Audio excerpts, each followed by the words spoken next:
A deadly terrorist attack could happen here in America in the near future. That's a word from national security insiders. Experts are urging the government to use everything it's learned in the interim to prevent another attack before it's too late. William Federer is here with us to provide some insights. He's an author and speaker, and his new book is Silence Equals Consent, The Sin of Omission. Speak now or forever lose your freedom.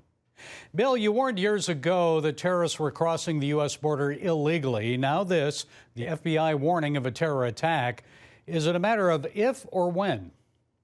Well, good question. And we see that as soon as President Biden came into office, construction on the border wall ceased. And then we've had 12 million estimated illegal immigrants come into the country since then. And we see Venezuelan gangs in the Bronx, in Wisconsin, in Chicago, in Colorado.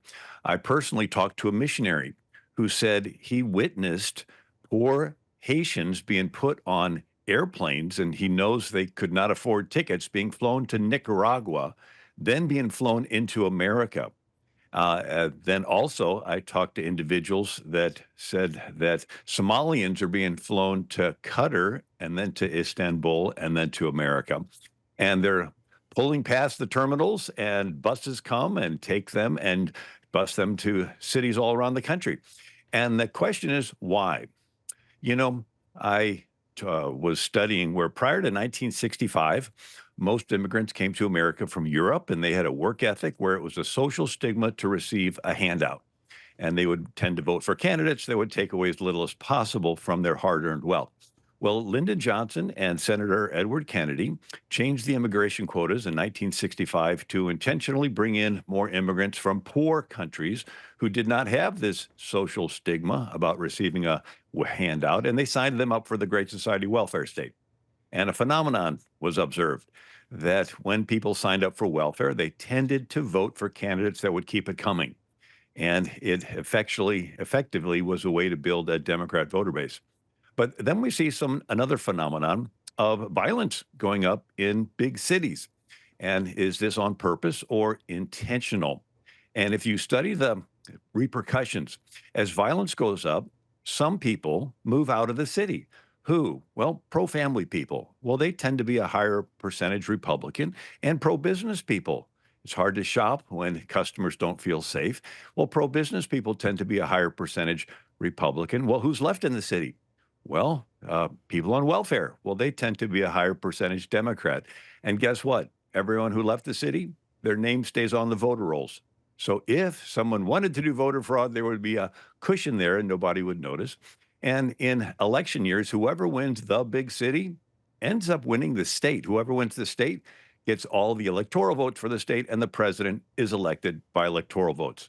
Lo and behold, there's a political benefit to one party by having crime go up in the big cities. It's a sad reality, but that's the situation we're now facing. We're also seeing a record number of young Chinese men coming across. The recent China spy case in New York is telling. So what are the Chinese and terrorists after, and why should we be concerned? Right. So these are not poor people. These are people with money that are coming across from China.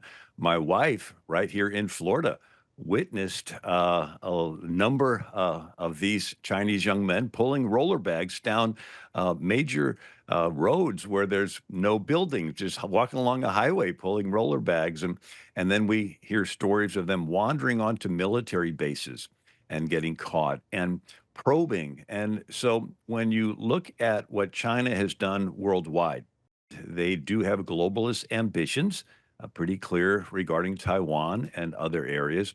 And so the question is, why would our government allow this to happen? And it is something that more and more people are realizing we need to wake up. We need to call our elected officials to account.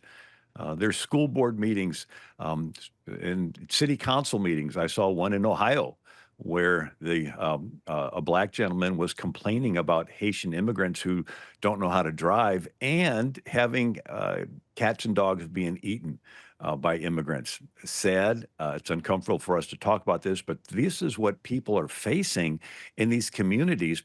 And we're finding out that they're being helped by certain NGOs. These are charities. And the New York Post had an article identifying some of them, alleging that Catholic charities, Lutheran charities, to some degree, United Way and others, are helping to bring these illegals in and sign them up for all the programs without the people in the community knowing about it. And the people just wake up and say, Where did they come from? Who? It's one thing helping the poor, but you need to let the people in the community know you're doing it and give them a say. It's their community. Give them a say as to whether or not they would like this to happen. Okay, the book is Silence Equals Consent. The Sin of Omission. Speak now or forever lose your freedom. William Federer, thank you for being with us. We appreciate it. Thank you.